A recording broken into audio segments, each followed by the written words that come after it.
Hai Sobat Asya, kembali lagi di program VIPEL, Video Pembelajaran. Kemarin kita sudah membahas tentang utang. Sekarang kita akan membahas tentang akuntansi investasi. Apa sih akuntansi investasi? Pasti Sobat Asya ingin mengetahuinya. Yuk kita dengar akuntansi investasi. Jadi apa sih investasi itu? Investasi adalah aktivitas menempatkan modal baik berupa uang atau aset berharga lainnya ke dalam suatu benda, lembaga, atau suatu pihak dengan harapan pemodal atau investor kelak akan mendapatkan keuntungan setelah kurun waktu tertentu.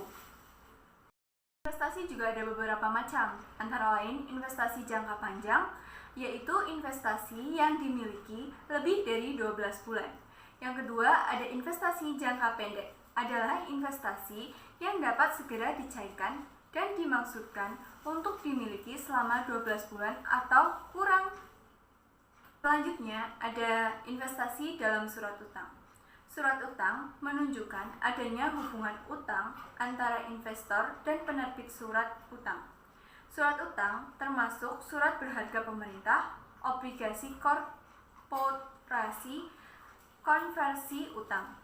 Fakta-fakta yang dipertimbangkan dalam akuntansi investasi meliputi periode waktu, nilai nominal, tingkat bunga, dan nilai investasi. Periode waktu dalam investasi yang bisa berupa 1. Jangka waktu yang diperlukan investor dari saat investasi sampai investasi jatuh tempo. Yang kedua, jangka waktu terutang bunga. Yang ketiga, jangka waktu dari saat investasi sampai penjualan kembali investasi. Nilai investasi merupakan nilai aktiva yang dikorbankan investor atau kenaikan utang yang timbul untuk mendapatkan suatu investasi. Nilai pengorbanan ini merupakan harga perolehan investasi. Nilai ini diperlukan untuk menghitung keuntungan dari investasi pada saat penjualan surat utang. Nilai nominal merupakan nilai surat berharga yang tertulis dalam surat utang. Perhitungan bunga investasi didasarkan pada nilai nominal surat utang. Selanjutnya ada investasi dalam saham. Surat saham merupakan kepemilikan seperti saham biasa, saham preferred, atau modal saham lainnya. Mereka juga termasuk hak untuk memperoleh atau melepaskan kepemilikan pada disepakati atau harga ditentukan, seperti dalam waran, hak, dan panggilan atau output option. Investasi dalam saham perusahaan lain dapat dikategorikan sebagai investasi yang bertujuan untuk: yang pertama, selisih harga jual dan harga beli saham. Yang kedua, mendapatkan dividen. Yang ketiga, untuk mendapatkan hak mengendalikan perusahaan yang diakuisisi sahamnya. Investasi jenis ini banyak dilakukan para spekulan yang bertransaksi di pasar modal. Investor jenis ini membeli saham perusahaan lain tanpa memperhatikan prospek jangka panjang perusahaan investor. Investasi jenis kedua dilakukan dengan memperhatikan profitabilitas investor. Jika investor mendapatkan laba, maka investor berharap akan memperoleh pendapatan dividen. Investor kelas ini akan memiliki investasi kurang dari 20% dari jumlah saham beredar. Investor kelompok 3 bersifat lebih strategis dan tidak hanya mengharapkan dividen, tetapi juga mengharapkan pemilikan hak untuk mengendalikan investor, biasanya dilakukan dalam jumlah besar. Berikut ini adalah contoh soal investasi saham preferred. Pada tanggal 1 Januari 2016 dibeli 2000 lembar saham preferred 20% dari PTW dengan nominal 7.000 per lembar. Kurs 112 dengan biaya pembelian 50.000, dividen dibayar setiap akhir tahun. Pada tanggal 1 Januari 2017, perusahaan menjual kembali saham dengan kurs 120 dan biaya penjualannya 60.000. Pertanyaannya, yang pertama, berapa harga perolehan saham? Yang kedua, berapa dividen yang diperoleh? Yang ketiga, berapa laba atau rugi perusahaan saham? Yang keempat, buatlah jurnal saat penjualan saham. Berikut adalah penyelesaian yang nomor 1. Berapa harga perolehan saham? Harga perolehan saham itu sendiri didapat dari harga cross saham ditambah biaya pembelian.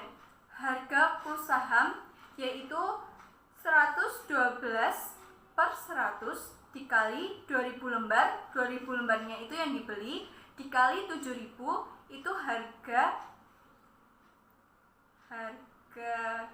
belinya per lembar, sehingga menghasilkan 15.680.000.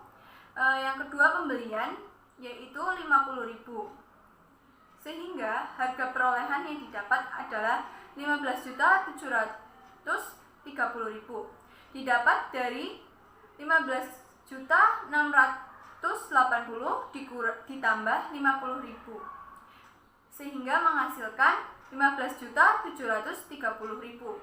Penyelesaian yang kedua, berapa dividen yang diperoleh? Dividen 31 Desember 2016 sama dengan 20% dikali 14 juta sama dengan 2.800.000. 20% ini didapat dari saham preferen 20% dari PTW. Sedangkan 14 juta itu didapat dari 2.000 lembar dikali 7.000 per lembarnya, sehingga menghasilkan 14 juta. Selanjutnya penyelesaian yang nomor 3. Berapa laba atau rugi penjualan saham?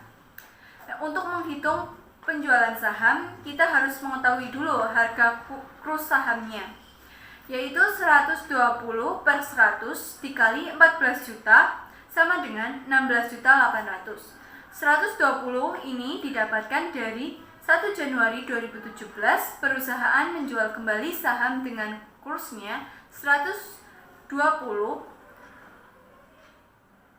Sedangkan untuk 14 jutanya itu dari 2.000 lembar dikali 7.000 per lembarnya untuk harganya, sehingga menghasilkan 16.800.000. Selanjutnya kita harus mengetahui jumlah biaya penjualannya, yaitu 60.000.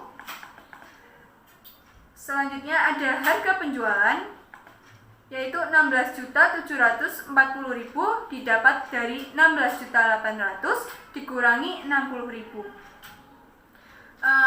Lalu untuk laba atau rugi penjualannya sama dengan 16.740 dikurangi 15.730 sama dengan 1.010.000. Yang keempat, kita disuruh membuat jurnal saat penjualan saham, yaitu kas didebit sebesar 16.740.000, saham preferen PTW dikredit sebesar 15.730.000. Yang selanjutnya ada laba penjualan saham dikredit 1.010.000. Sekian pemaparan materi tentang akuntansi investasi, kurang lebihnya mohon maaf. Untuk selanjutnya bisa lihat video-video sebelum dan sesudahnya. Sekian dari saya, billahi taufik wal hidayah. Wassalamualaikum warahmatullahi wabarakatuh.